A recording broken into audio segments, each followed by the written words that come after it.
New videos every day.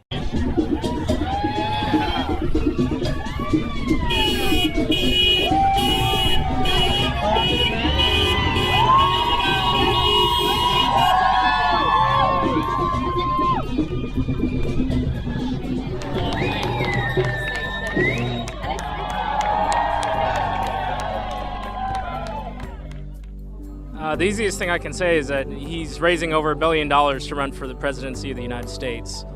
That in itself is a very serious issue. Many of the problems we have had during his administration have been directly a result of how much corporate influence he has in his administration. I think the system is so corrupt and so rigged at this point that I don't think anyone can be elected in this system where it's the richest man gets elected. There's no way that someone that really is honest and supports what I support, which is equality, one person, one vote, equality. I don't think we're going to get anybody like that who'll stand up against corporate power, because it takes corporate money to get elected now. So once you've gotten elected, you're in with the corporate people. There's no way around it in our system. I'm very disappointed in Obama. I have been increasingly disappointed with our president after president after president.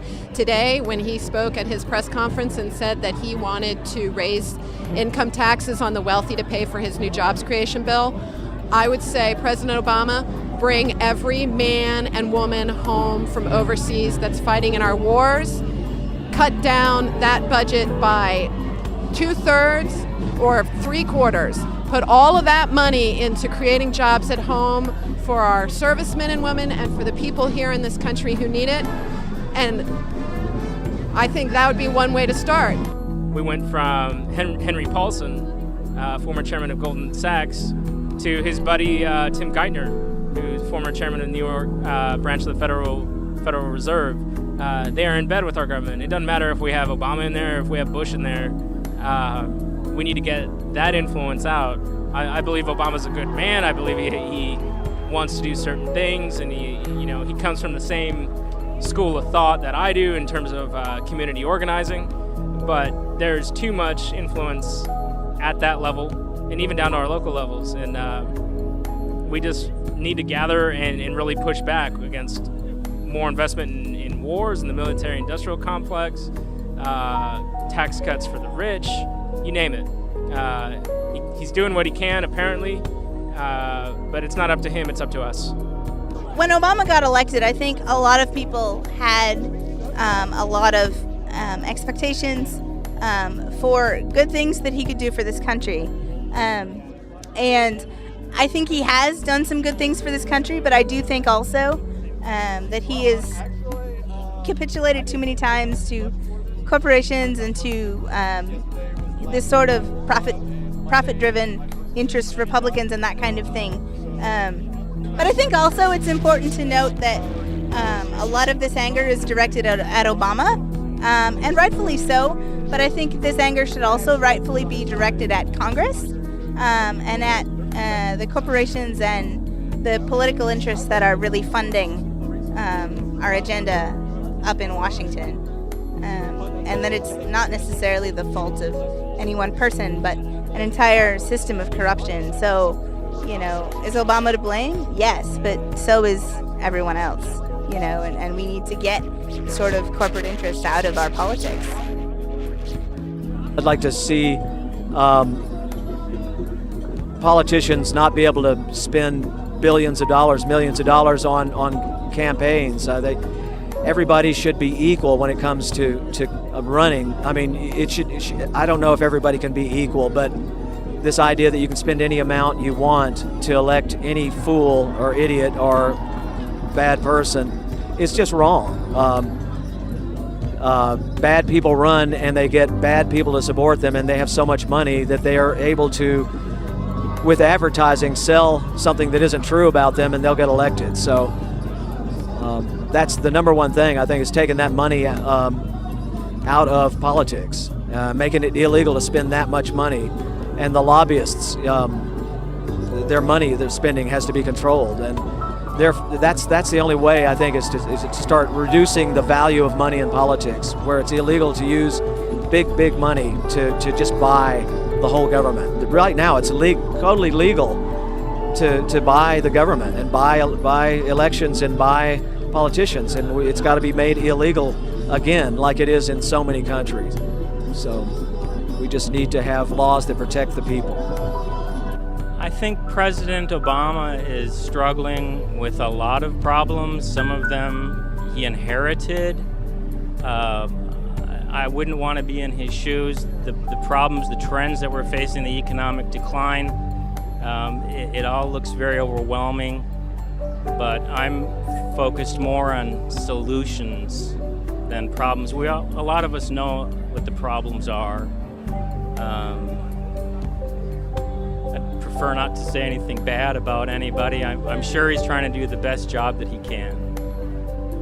Well, I think Ron Paul is the only man who has been speaking his mind for 30 years on the same subjects. He has predicted all of these things that are happening in our society and in our economy right now. I do, however, believe there is something holding America back from taking the step and electing somebody like Ron Paul.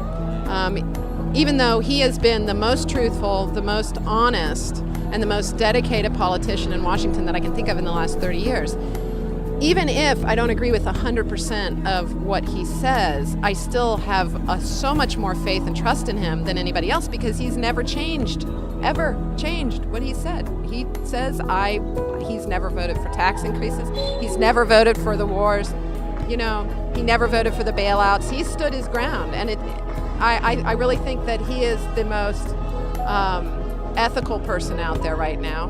But I don't think he's got enough support, because we're so divided in our country. And until we can start working together and agreeing as 2/3, as a larger group of people to move in a direction, then I don't think that there's hope for this country, because we're just going to continue to divide and divide and divide and divide down into one side against the other.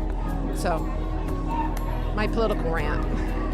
He's not George Bush, so on the other hand, there are some things that he's done that are a lot better than Bush, but there's so many things that needed to be redirected and fixed that Obama hasn't messed with, because he's messing with big power when he messes with ending the wars and reducing the military spending and bringing the troops home and all that. He's up against the big money there. And as far as any time he comes up against the big money, he usually has to go their direction. So that's the system he was elected in. I'm not surprised. But he did make a statement after he got elected that if you want me to do big things like FDR, you have to force me to. You have to push me into it. He did say that. And I guess maybe this is what he was talking about. So we'll see. I've never been a believer that there's a candidate that can make the change that we need to see. The change that we need to see and that we want to see, it can be found in our daily lives and in how well we mobilize and empower ourselves, in turn to empower our community. I like Senator Sanders from Vermont and Representative Kucinich, amongst many others, but those are just representatives, and we are the ones that will actually push them to do what it is they need to do. I do believe Obama is trying to co-opt this, though. I do believe he would try to use this to his advantage, the Occupy Austin movement, or the Occupy Wall Street movement. He will try to do that, but I don't believe that. I think that's a warning to this group to not allow any party to hijack it. As I said, that's what happened to the Tea Party, I believe.